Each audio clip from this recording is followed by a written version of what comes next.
नमस्कार विद्यार्थी मित्रांनो, आपल्या सगळ्यांचं एचडी एग्जाममध्ये खूप खूप स्वागत आहे। विद्यार्थी मित्रांनो, नवीन पोलीस भरती कधी येणार, सरकारचा काय संदर्भात परिपत्रक आले किंवा वयवाढ संदर्भ असो किंवा किती पदासाठी भरती होणार, मुंबईची लेखी परीक्षा कधी होणार, त्या संदर्भात अत्यंत महत्त्वाची माहिती आणि अपडेट आपण व्हिडिओच्या माध्यमातून सांगणार आहोत।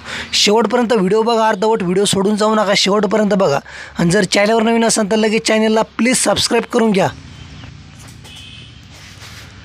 नवीन पोलीस भरती 2024 विद्यार्थी मित्रांनो, या व्हिडिओच्या माध्यमातून आपण तुम्हाला अत्यंत महत्त्वाची माहिती देणार आहोत, त्यामुळे हा व्हिडिओ शेवटपर्यंत बघा, अर्धवट अजिबात व्हिडिओ सोडून जाऊ नका।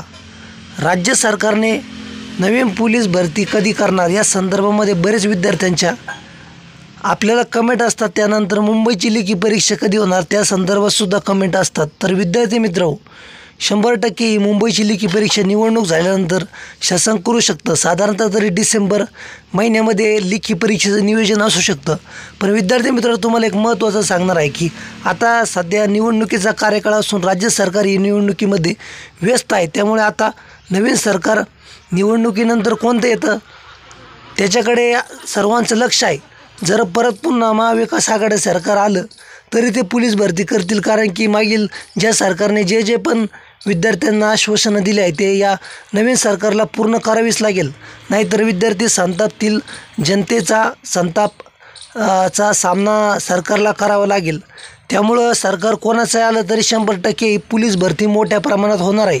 त्यानंतर जर पुन्हा महायुतीचं सरकार आलं तर विद्यार्थी मित्रांनो, जे पण मागील सरकार म्हणजे महायुती सरकारने आश्वासनं विद्यार्थ्यांना दिलं आहेत ते त्यांना पूर्ण करावे लागेल, ज्यामध्ये 14,000 पदाची परत पुन्हा पोलीस भरती असो किंवा इतरही ज्या गोष्टी फडणवीस साहेबांनी सांगितल्या आहे त्यांना पूर्ण करावे लागतील।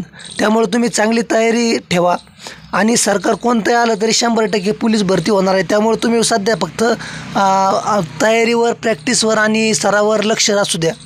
त्यानंतर विद्यार्थी मित्र, तुम्हाला एक मोठा राज्यातील विद्यार्थ्यांना असा मोठा फायदा आहे की सलग लागोपाठ भरती होत असल्यामुळं मोठ्या प्रमाणामध्ये पोलीस दलात भरती होण्याचं स्वप्न पाहणाऱ्या विद्यार्थ्यांसाठी ही मोठी संधी आहे, कारण की कोणत्याही विभागामध्ये इतक्या मोठ्या प्रमाणामध्ये भरती कधी यापूर्वी झाली नाही आणि होणार पण नाही, कारण की 18,000 पदे यापूर्वी भरली गेली।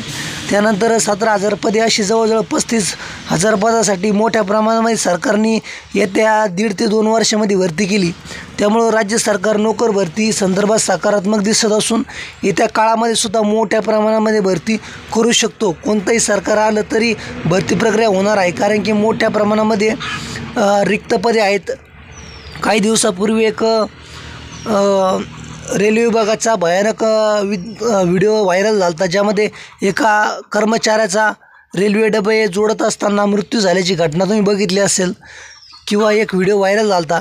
तर त्याच्या पाठीमागे विद्यार्थी मित्रांनो, ज्यावेळेस पाठपुरावा करण्यात आला त्यावेळेस असं समजलं की रेल्वे विभागामध्ये मोठ्या प्रमाणामध्ये रिक्त पदे आहेत, जिथे 10 जणांचं काम असतं तिथे 1 जणाला काम करावं लागतं। त्यामुळं अशा प्रकारचे अपघात घडत असतात, घटना घडत असतात। त्यामुळे विद्यार्थी मित्र, आपली राज्य सरकार व केंद्र सरकारला हीच विनंती आहे की मोठ्या प्रमाणामध्ये विभागामध्ये जे पण रिक्त पदे आहेत ती तात्काळ भरती करावी। रेल्वे असो किंवा इतरही विभाग जे महत्त्वाचे आहे त्यामध्ये मोठ्या प्रमाणामध्ये भरती प्रक्रिया करणं गरजेचं आहे। बेरोजगारीचं प्रमाण वाढलं आहे। UP बिहार या साईडला विद्यार्थी मित्र इतकं मोठं कॉम्पिटिशन असतं की MPSC सारख्या परीक्षासुद्धा त्यांना वेगवेगळ्या शिफ्टमध्ये घ्याव्या लागतात।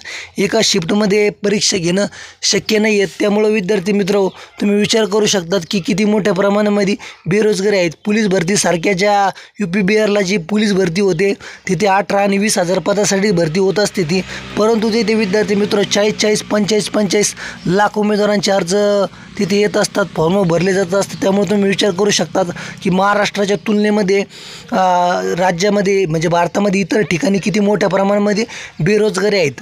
तर सरकार कोणतंही असो चांगल्या प्रकारचं नियोजन करून मोठ्या प्रमाणात भरती प्रक्रिया केली पाहिजे विद्यार्थ्यांसाठी।